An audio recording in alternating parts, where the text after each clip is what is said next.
Well, hey guys and gals, I'm Andy Asher. I'm editor over here at bloomerboomer.com. As summer ends and we move now into fall, September has been an awesome month of Bloomer Boomer. And October, it is shaping up to be just as amazing. Starting off with a new series and several new series, including one that I want to tell you about, the co-founder of Silver Oak Winery, one of Napa's most legendary wineries, and a renowned producer of Sauvignon, or of Cabernet Sauvignon, I should say. The series digs deep into wine facts and trivia that will amaze you. And it's about the co-founder and her late husband, how it got started. It is just a fascinating story that I think you'll really, really enjoy. And continuing into a second season, Dr. Gregory Hammer, I'm counting on you to re-up for a second season. We'll find out. He's the author of Gain Without Pain. It's a tool chest, really, that you can't really live without to conquer the walls of internal and external struggle. Now, his book is geared for any age, but as a baby boomer author, Greg's understanding of what makes us unique in the the boomer generation, baby boomers. Now, he bides time during the day as a pediatric physician and a professor at Stanford University. In a moment, we will talk with Dr. Hammer. Now, if you want to be part of this amazing journey with the Bloomer Boomer community, register on the website for the newsletter and qualify for member benefits. We live stream everything we do on Facebook, YouTube, Twitter, Twitch, Instagram, and right on the website at bloomerboomer.com. And in the meantime, Dr. Gregory Hammer and Gain Without Pain in a moment, but first remember to join the Bloomer Boomer community as soon as you can.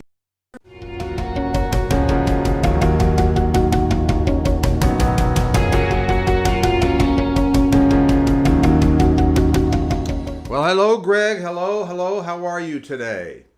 I'm well, Andy. Great to be with you again. Absolutely.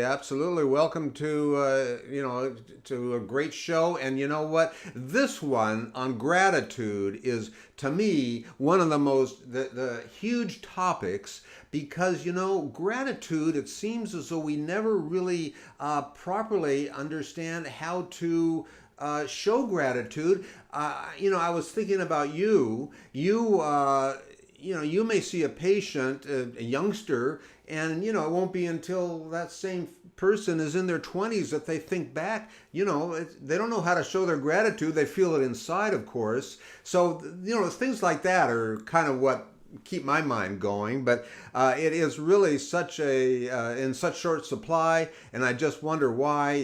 We are taught to say please and thank you, but gratitude, it doesn't seem to get the same attention as some of the others. Well, that may be correct, Andy. It's ironic because gratitude, I think, is really at the core of resilience and happiness. And that's why it's the first letter in the acronym GAIN. It's really at the center of most religious philosophies as really essential to well-being. And I think we can all acknowledge that. We may or may not know people who have various disabilities and are happy. It's possible to be blind and happy, or deaf and happy, or have another disability and be happy, or indeed be very poor and be happy. But you will not see a happy person who is ungrateful. So gratitude is indeed one of the key ingredients to happiness. And the good news is it's always available. So we can always go to that place of appreciation and gratitude, and really it makes us feel better when we do that every time. Well, how should we express gratitude? Is it simply a thank you, or is it something more than that? Well, I think the first thing is to get in touch with our true nature, which includes happiness and gratitude, and actually experience gratitude. And then I think the expression of that experience will follow. The thing is that we're often, we have a negativity bias, as you and I have discussed. We tend to remember negative experiences and forget the positive experiences. And that's just the way our brains are wired. The good news is that we can change the way our brains are wired and become more grateful. So in other words, instead of focusing on what we don't have and feeling victimized, we can learn to focus more and more on what we do have and be grateful for it. So once we are in touch with that center of gratitude, there are so many ways of expressing it. I think just when we're truly experiencing it, it's in our facial expression, it is expressed in our language without even thinking about it. So I think the main thing is to go to that place, which, as I said, is always accessible. Yeah, and you're teaching me something right now, and probably have a lot to learn. But gratitude seems to me kind of a nebulous feeling in a way. It does. It feels a little more difficult to express. Well, again, I think if you go to that place, you'll find no difficulty expressing it. You know, Einstein said there's two ways of looking at life. One is that nothing is a miracle, and the other is that everything is a miracle. And for me, everything is truly a miracle. Just the fact that we are born without congenital anomalies for the most part, in most of our cases, that we're even born at all, and that we are brought into this world to experience happiness, which is our true nature. It's quite miraculous how, even from the very inception of a sperm fertilizing an ovum and becoming an embryo, and the way the cells divide and how they know where to migrate within the embryo. And then after 8 weeks or so, the embryo becomes a fetus, and the fetus continues to develop. The heart starts out as just this cluster of cells. It forms a tube, and then it involutes on itself and rotates and starts beating. And most of us are born with a well-functioning normal heart. I certainly have experience with babies that are born with congenital abnormalities of the heart, but many of them can be fixed. But for the rest of us, it's just really a total miracle that our heart and circulatory system, our brains, our lungs, the other organs in our body grow from being a single cell to fully developed tissues and organs. It blows my mind. So that's just one example, which is a very fundamental one of what I think is a miracle. I love your terminology. Blows your mind. No, that's so true. Okay, let me take an example, because I've been thinking about this. I had this fantastic fourth grade teacher that I will never forget, Mrs. Spielman. So let's say you have that great teacher, when you were young. We may never be able to express the gratitude we felt for what that teacher did for us. I guess it doesn't have to be a mutual thing, because the other party may never know it, but it's still one of those kind of odd appreciations that we feel in ourselves, and maybe are never able to tell the recipient that how you feel about it. Well, that's true, but I think that for I would imagine school teachers that teach particularly younger students, they don't really expect the students to express their gratitude.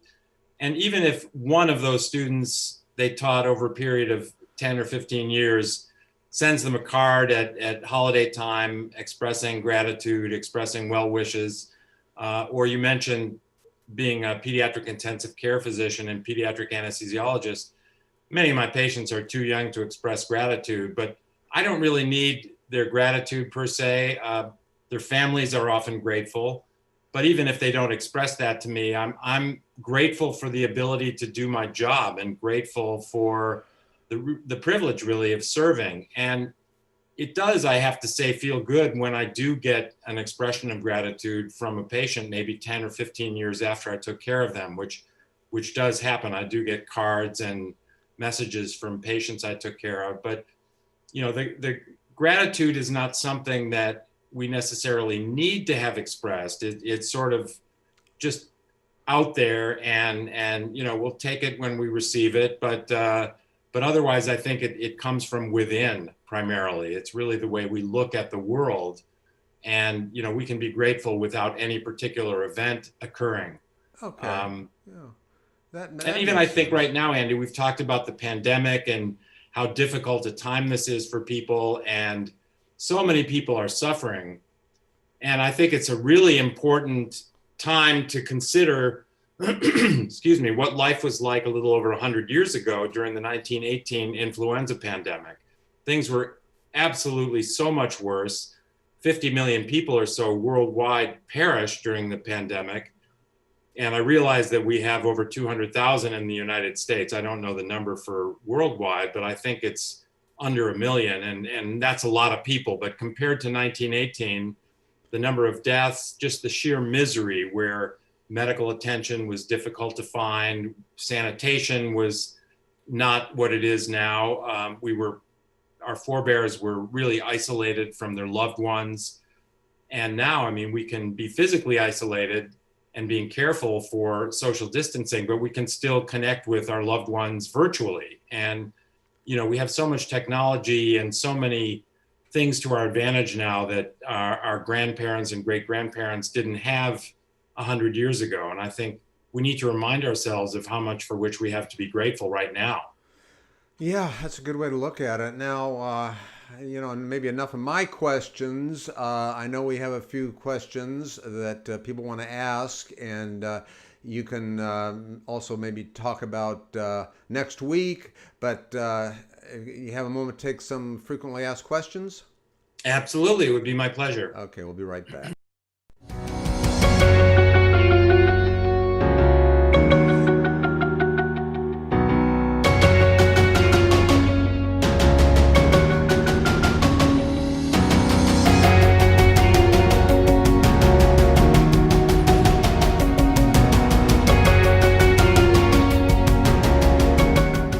We're back. Now I have this question from Jerry. I think it's a woman. She wants to know about how to, teach gratitude in her grandchildren. Boy, that's a great question. It's one of those questions. It's one of those answers that's difficult in some ways because you have to feel gratitude to know when you should express gratitude. Sure. Well, I think that for grandparents, I look forward to being one myself. I don't have any grandkids right now, but what I hear from all of my friends who have grandchildren is that it's actually even better than being a parent, and just a wonderful experience. So I believe that when grandparents get in touch with the gratitude they have for having their grandchildren and for spending time with their grandchildren, that irradiates from them. And that's why I think many of us have memories of our own grandparents seeming to be happy and so happy to see us. And so I think the first thing is get in touch with one's own gratitude and the miracle of having grandchildren to begin with. And then I think once we get in touch with that excitement of just, isn't this amazing that we have a television that is projecting these images, or we have music we can listen to, and, we may or may not be very technically oriented, but it's just so miraculous that we have the technology that we do. But also even just putting food on the table, the fact that somebody planted a seed, it turned into a fruit tree or a vine, and they watered it, fertilized it, cared for it, harvested the fruit, put it together, packaged it, and sent it to a grocery store, and we were able just to get it off the shelf. I think there's so many things that as grandparents we can discuss with our grandkids and express our own amazement and gratitude for so many things around us. So just pick up an object and have a dialogue with your grandchild about how that object came to be where it is, or again, listening to music, watching television. There's so many experiences for which we can express our gratitude together and teach our grandchildren the miracle of life and the miracle of everything all around. And I think in that process, those grandchildren will pick up on that and pick up on the enthusiasm radiated by their grandparents. And what a great way to grandparent. Yeah, that's a good example. And Tom wants to know sort of what we've just been talking about, but he wants to know if gratitude is something that can be learned later in life, or is it something you have to learn as a child? No, the good news is our brains are plastic. That means that we sort of become our thoughts. Our thoughts influence our epigenetics. So we all have chromosomes laden with genes that determine our characteristics, to some extent predispose our thought processes to what they are. Obviously, we have a lot of interaction with the environment to develop those thoughts. But the good news is we can influence our thought process. And we're going to talk about that when we talk about intention, I think, in a couple of weeks. But all we need to do is really contemplate things for which we're grateful and learn to dwell on what we have rather than what we don't have and how grateful we are for what we have. I'll give an example of that. As you know, Andy, I lost my beautiful son at the age of 29, and that was just over 3 years ago. Of course, that put me into a bit of a tailspin, but I gradually began to realize, as I reflected on his life and our lives together, what a wonderful experience having him in my life was, and that I had him for 29 years. And I began to actually have those feelings of grief morph into feelings of gratitude for what I had with him, the time that I had with him in my life. And that actually made a light bulb go off in my head. And I realized there's so many things in my life that instead of having negative thoughts, I can actually rewire my brain just by contemplating how grateful I am for all of the fruits and elements in my life. And so, to Tom's question, which is a great question, yeah, we used to think that when we turned 30, our brains were sort of fixed and we weren't going to really grow and change the way we think. That's actually not true at all, fortunately. So yes, we can use our purposefulness, our intention to guide our thought processes toward gratitude. And if we do this just a little bit every day, recognize something around us for which we're grateful every day. Have that as a gratitude practice. Maybe keep a gratitude journal.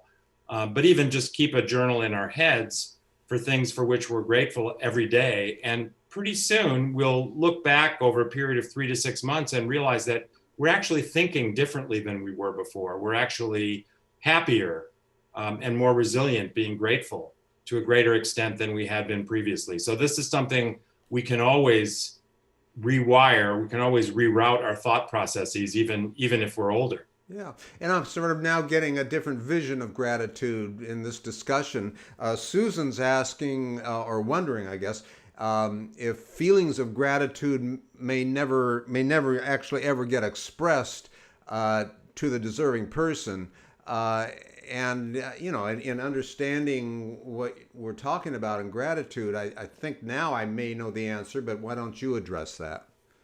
Well, I think that, as I said, gratitude is something that we can really embrace from within.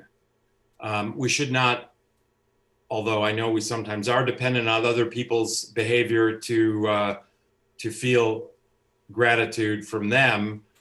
Let's not be dependent on what other people do. We have no control over how other people express themselves or what they experience, what they feel. So again, let's just go to that place of gratitude within us. And it's just the world around us is laden with things for which we can be appreciative. And so when we go to that place of gratitude internally, we find that we don't really need other people to express their gratitude. We understand that it's there, that people express themselves differently, people have different temperaments. But if we ourselves focus on our own gratitude, I think that really is more than sufficient to help us be more resilient and happy. Let's not have our happiness dependent on other people's behavior. Yeah, that's great. And good questions today. And I just want to make sure I invite viewers to post your questions. You can post it right on the website at bloomerboomer.com, where the show is live right now, or if you happen to be watching on your Facebook account or Twitter through Periscope, feel free to go ahead and ask a question. If we don't get to it this week, we can do it next week. But those are really great questions. And hey, Greg, can you come back in a moment here and we'll talk a little bit about any final words and maybe talk about next week? Absolutely. My pleasure, Andy.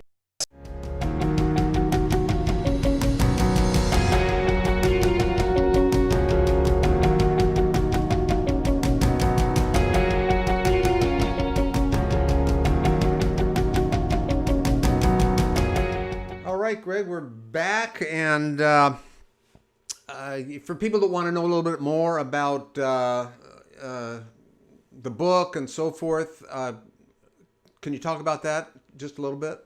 Sure. I have a website, which is simply greghammermd.com, lowercase greghammer.com.